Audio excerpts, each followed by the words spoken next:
नमस्कार दोस्तों, आज हम जीव विज्ञान का एक नया पाठ पढ़ेंगे जिसका नाम है पाचन एवं अवशोषण। अब हम इसका पहला भाग पढ़ेंगे। इस वीडियो में हम पढ़ेंगे परिचय और पाचन तंत्र के बारे में। परिचय। भोजन सभी सजीवों के मूलभूत आवश्यकताओं में से एक है।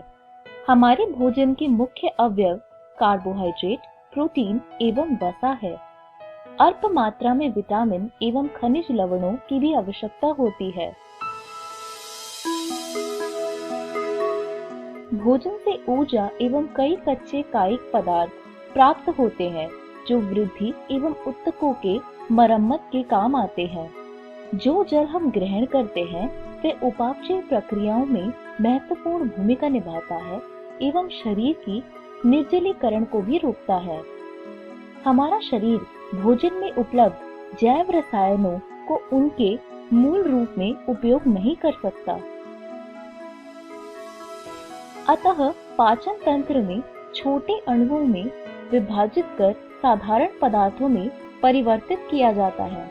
जटिल पोषक पदार्थों को अवशोषण योग्य सरल रूप में परिवर्तित करने की इसी क्रिया को पाचन कहते हैं और हमारा पाचन तंत्र इसे यांत्रिक एवं रासायनिक विधियों द्वारा संपन्न करता है।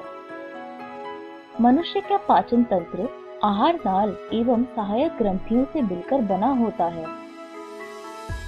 आहार नाल। आहार नाल अग्र भाग में मुख से प्रारंभ होकर पश्च भाग में स्थित गुदा द्वारा बाहर की ओर खुलती है। मुख गुहा में खुलता है। मुख गुहा में कई दांत और एक पेशीय जीवा होती है। प्रत्येक दांत जबड़े में बने एक सांचे में स्थित होता है। इस तरह की व्यवस्था को गर्तदंती यानी थीकोडोंट कहते हैं।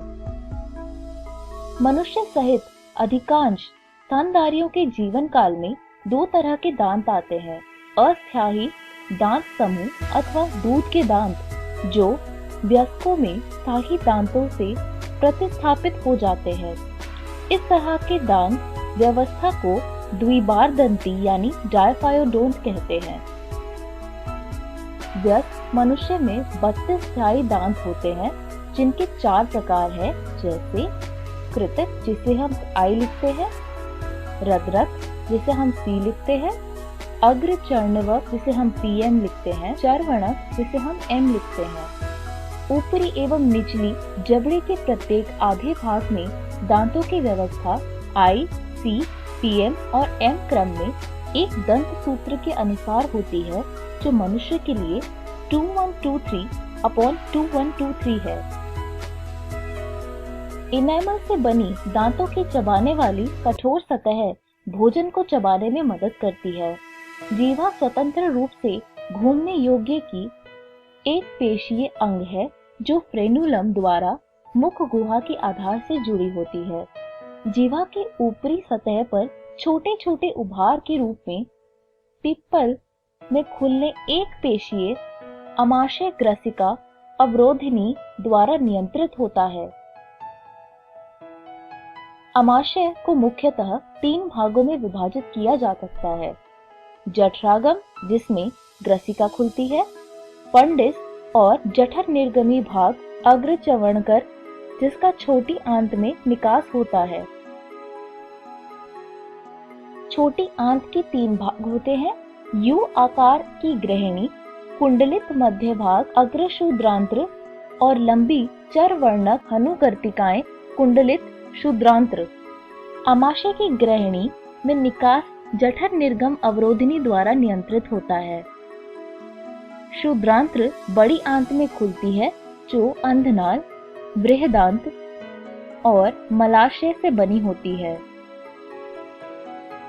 अंधनाल एक छोटा थैला है जिसमें कुछ सहजीवी सूक्ष्म जीव रहते हैं। अंधनाल से एक उंगली जैसा प्रवर्त परिशेषिका निकलती है जो एक अवशोषी अंग है। अंधनाल बड़ी आंत में खुलती है।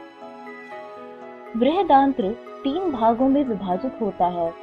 आरोही, अनुप्रस्थ, अवरोही। अवरोही भाग मलाशय में खुलता है जो मल द्वार यानी एनस द्वारा बाहर खुलता है।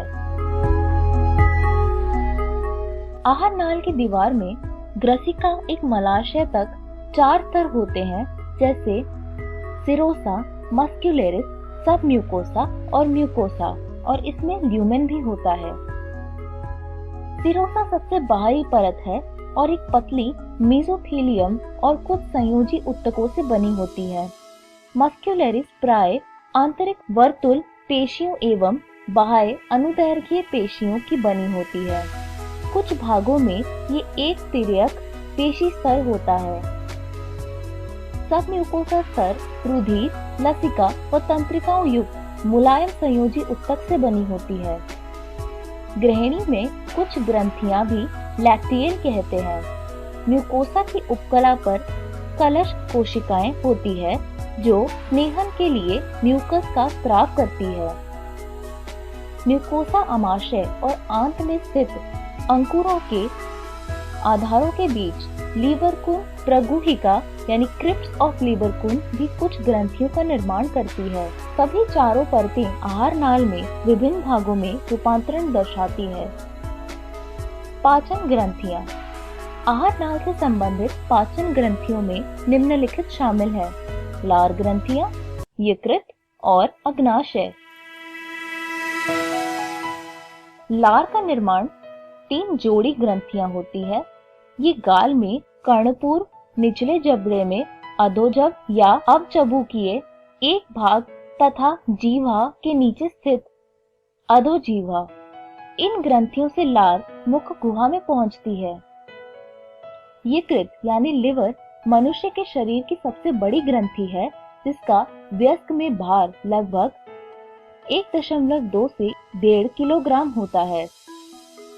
यह उदर में मध्य पट के ठीक नीचे स्थित होता है और इसकी 2 पालियां यानी लोब्स होती है।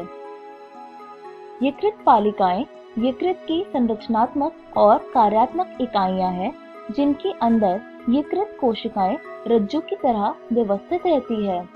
प्रत्येक पालिका संयोजी ऊतक की एक पतली परत से ढकी होती है, जिसे ग्लीसन कैप्सूल कहते हैं। यकृत की कोशिकाओं से पित्त का स्राव होता है, जो यकृत नलिका से होते हुए एक पतली पेशीय थैली पित्ताशय में सांद्रित एवं जमा होती है। पित्ताशय की नलिका यकृतीय नलिका से मिलकर एक मूल पित्त वाहिनी बनाती है। पित्ताशय नलिका एवं अग्नाशय नलिका दोनों मिलकर यकृत अग्नाशय वाहिनी द्वारा ग्रहणी में खुलती है, जो ऑडी अवरोधिनी से नियंत्रित होती है। अग्नाशय यू आकार के ग्रहण के बीच स्थित एक लंबी ग्रंथि है, जो बाह्य स्रावी और अंतःस्रावी दोनों ही ग्रंथियों की तरह कार्य करती है। बाह्य स्रावी भाग से क्षारीय अग्नाशयी स्राव निकलता है, जिसमें एंजाइम होते हैं, और अंतःस्रावी भाग में इंसुलिन और ग्लूकागॉन नामक हार्मोन का स्राव होता है। इस वीडियो में हमने सीखा परिचय और पाचन तंत्र। अगली वीडियो में हम पढ़ेंगे भोजन का पाचन। धन्यवाद।